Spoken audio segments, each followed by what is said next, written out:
Les algorithmes, mot qui paraît bien compliqué, ces algorithmes, eh bien, ils dirigent nos vies, ils hiérarchisent vos recherches sur Internet, guident vos déplacements, vous observent. Parfois, on va voir comment ces calculateurs, très pratiques en apparence, sont tout sauf neutres et comment ils nous surveillent. Pour le sociologue français Dominique Cardon, reconnu comme l'un des meilleurs spécialistes du numérique, les algorithmes reproduisent même les inégalités. Bonsoir, merci d'être avec nous Dominique Cardon. Vous êtes sociologue, spécialiste donc du numérique. À quoi rêvent les algorithmes, nos vies à l'heure des big data? C'est le titre de votre ouvrage, c'est publié chez Seuil, collection La République des idées. Quand on lit votre livre, on prend conscience de la manière dont ces algorithmes conditionnent nos vies au quotidien. Pour le commun des mortels, pourtant, quand on est sur l'ordinateur, on a l'impression à la fois de maîtriser les choses, mais aussi d'accéder à la vérité. C'est moins simple que ça. Oui, voilà. Ce qui est fascinant avec le monde numérique, c'est qu'il nous donne le sentiment que nous choisissons, que nous sommes libres. Et c'est vrai que d'une certaine manière, nous sommes assez autonomes. Ouais.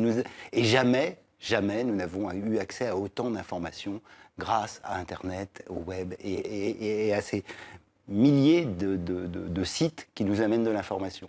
Mais c'est vrai que pour les choisir, quand nous naviguons sur Internet, nous naviguons en fait sur une toute petite fraction de la masse d'informations disponibles, parce que nous y avons été guidés, et nous y avons été guidés par des algorithmes. Autrefois, nous étions d'une certaine manière guidés par les journalistes qui nous désignaient les informations importantes.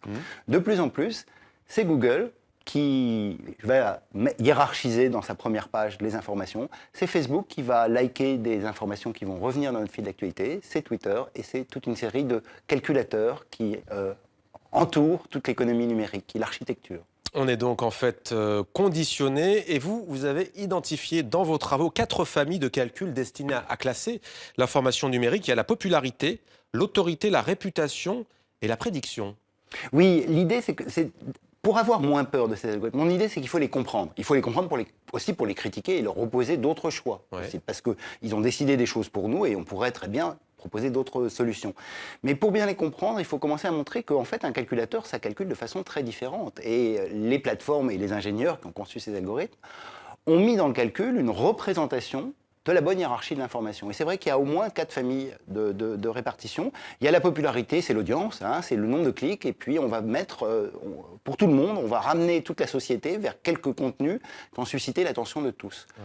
Les moteurs de recherche, ils s'occupent de l'autorité, c'est-à-dire que les liens qui arrivent en tête sur les mots-clés de Google, c'est les liens qui ont été le plus cités par d'autres liens qui ont été eux-mêmes beaucoup cités. Et donc, c'est les pairs qui décident de ce qui fait de l'autorité. Sur Facebook, dans le web social, c'est la question de la réputation, c'est la question de la viralité, c'est la question de la circulation des informations qui fait qu'on voit des choses que ne voient pas mes voisins parce qu'il n'est pas abonné aux mêmes amis que moi. Et puis, la grande famille qui arrive maintenant, les nouveaux algorithmes, ils disent « je ne m'occupe pas du centre, je ne m'occupe pas des affinités, je m'occupe de l'individu, je suis cette race et je lui prédis ce que pourrait être son comportement à venir. » Alors pour que nos téléspectatrices et téléspectateurs comprennent bien, on va prendre le principe d'autorité. C'est en fait l'incroyable méritocratie, entre guillemets, mise en place par Google, hein, qui fait que seuls les meilleurs seront vus sur la première page. Alors vous avez la chance, Dominique Cardon, d'être sur la première page quand on fait en ce moment des recherches sur les algorithmes. Mais le côté pernicieux, c'est qu'il pourrait y avoir des choses tout aussi intéressantes, d'autres chercheurs, dans d'autres pages bien plus loin. Absolument, absolument. Hein. Mais on n'y va pas. Alors, on n'y va pas. Le principe du classement naturel, pas de la publicité, hein, mais du classement, ce qu'on appelle naturel de Google, est relativement cohérent. Il considère que si on a été cité par plein de gens, ça veut dire qu'on intéresse beaucoup de gens, qu'on est très central et que donc on a de l'autorité. Mais simplement, ça nous renvoie quand même une responsabilité forte, c'est que ça crée des inégalités incroyables. Il y a de très très bons sites passionnants, très riches et très denses sur les pages 3, sur les pages 4, et c'est vrai que nous avons tendance à ne pas y aller. Donc, ça nous renvoie à l'idée qu'il faut être beaucoup plus curieux avec les moteurs de recherche. Une des manières d'être curieux, si je peux donner un petit truc comme ça, c'est de ne pas mettre un seul mot-clé. En mettant 2, 3, 4 mots-clés, on commence à avoir des recherches qui sont moins centrales, plus nuancées, plus expertes, plus poétiques, plus originales. Alors, vous écrivez page 16, ces manières de chiffrer l'information font souvent l'objet de critiques. Elles enferment les individus dans la bulle de leur propre choix, plient leur destin dans l'entonnoir du probable et nourrissent la précision du ciblage d'une capture disproportionnée d'informations personnelles. Là, vous y voyez donc une autre dérive. Ça veut dire quoi, ce passage? Ça nous dit quoi? Là, ça liste beaucoup de risques très différents. Il y a un risque très important et vraiment qui demande régulation sur la vie privée de ces données. Parce que toutes ces plateformes, elles aspirent des informations sur nous, elle les stocke dans des serveurs, et puis elle les croise avec d'autres informations qui viennent d'univers très différents. Ouais. Hein, et le risque, alors on n'en est pas encore là, il ne faut pas non plus être paranoïaque, mais le risque, c'est que nos informations bancaires, c'est que les informations de notre supermarché habituel, etc., que l'on commence à croiser tout ça, et là, ça fait un portrait de l'individu. Il y a des risques évidents de surveillance par les entreprises et d'une surveillance par l'État. Mais l'autre risque, moi, qui m'intéresse plus d'une certaine manière, c'est de savoir dans quelle mesure notre liberté est bien respectée. Finalement, est-ce que ce système qui est assez ambivalent et pervers, c'est-à-dire il nous dit tu choisis. Le libre arbitre, en fait. Voilà, on choisit, mais on choisit dans un environnement qui a été structuré. En fin de compte, on est enfermé dans ce qu'on est censé être, alors, ça veut dire quelque part. Alors, ça joue beaucoup là-dessus parce qu'une partie de ces algorithmes de prédiction, ils utilisent les traces de nos navigations passées pour les comparer à d'autres traces d'autres personnes et pour nous prédire ce qui serait notre avenir. Mais du coup, en fait, ce qu'ils calculent principalement, c'est de la statistique derrière. Ils calculent nos régularités. Plus on est régulier, plus on a un comportement monotone, plus finalement nos déplacements passent par les mêmes trajets, plus nos achats sont relativement réguliers. On sait, et ça les sociologues le savent bien, que nos goûts musicaux, ils sont structurés et que quand on aime tel type de musique, il y a peu de chances qu'on aime tel autre type de musique. Et ça, l'algorithme l'apprend sur nous. Et du coup, il a une tendance à créer une boucle qui fait que ce qu'on a déjà aimé, il va nous le resservir ou pas loin. Et du coup, la fenêtre de curiosité, de surprise, d'étonnement se referme sur nos navigations. De recherche et de découverte. Alors, votre livre a la force sur un sujet qui est quand même très très difficile, très pédagogique, très accessible au plus grand nombre. Vraiment, on le recommande. Vous écrivez, page 106 par exemple, comme les GPS dans les véhicules, les algorithmes se sont glissés silencieusement dans nos vies. Ils ne nous imposent pas la destination, ils ne choisissent pas ce qui nous intéresse. Nous leur donnons la destination et ils nous demandent de suivre leur route. Et vous dites la conduite sous GPS, c'est si fortement inscrite dans les pratiques des conducteurs que ceux-ci ont perdu parfois toute trace de la carte, au fond. Oui, voilà, on est guidé. Hein. Alors, ils sont très utiles, ils nous rendent de grands services. Mais si de temps en temps, on ne s'arrête pas pour regarder la carte et voir de haut le paysage, et voir qu'il y a d'autres routes possibles, notre tendance naturelle, effectivement, c'est d'être dans une sorte de boucle de perception très très rapide. En fait, on clique sur le premier lien, puis le premier lien nous amène, etc. Et finalement, moi, j'ai aussi écrit ce livre de façon pédagogique dans cette idée qu'il y a une grande richesse incroyable dans Internet. C'est vraiment une révolution dans le monde de l'information. Mais que le risque, c'est que finalement, on perde une partie de cette richesse-là parce qu'à force de suivre le GPS... D'où la métaphore du GPS, vous dites qu'on perd les chemins justement de traverse et les joies de ce qu'on pourrait appeler l'égarement, en fait, la surprise. Alors, il y a un risque de ne plus être surpris. En même temps, et c'est aussi un argument du livre et puis un argument de travaux de recherche de beaucoup de chercheurs, c'est qu'on peut aussi faire des algorithmes qui intègrent la surprise.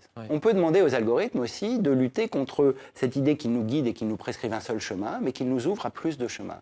Et ça, d'une certaine manière, c'est une critique que les internautes peuvent faire aux plateformes en leur demandant d'être moins monotone dans la manière de cibler uniquement l'individu, mais permettre à l'individu, alors moi je dis de se dézoomer, c'est-à-dire d'arrêter de regarder sa propre trace, mais de voir un petit peu ce que font les autres, parce que ce que disent, ce que font les autres à proximité peuvent nous enrichir et nous montrer d'autres chemins.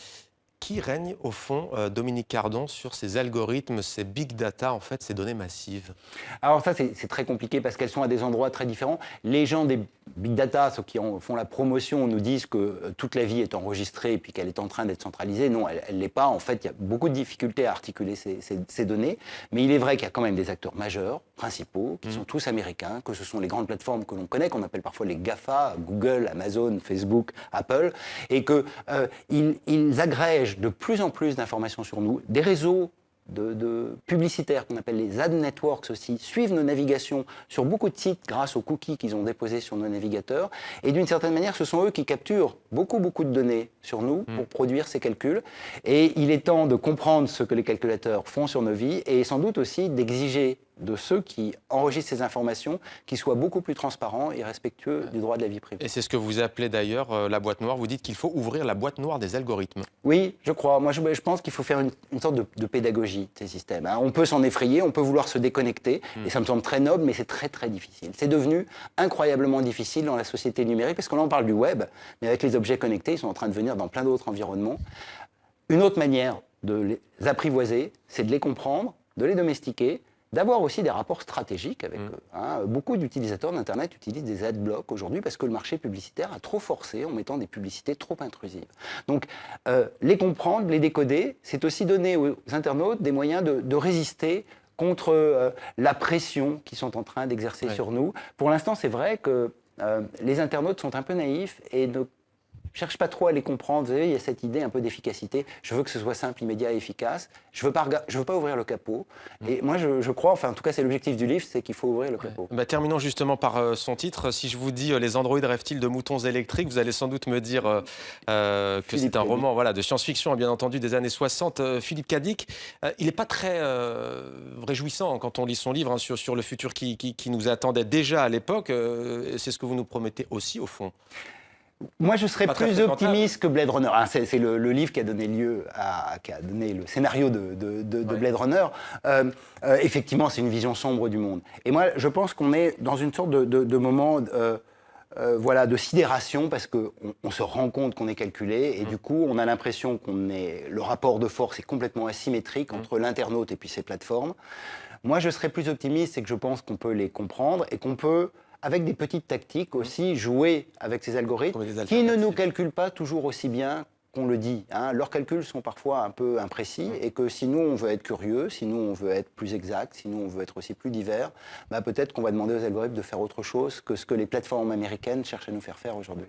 Dominique Cardon, sociologue, auteur du livre « À quoi rêvent les algorithmes, nos vies à l'heure des big data », édition du Seuil, La République des idées. Merci beaucoup d'être venu nous éclairer sur le plateau de 64 minutes.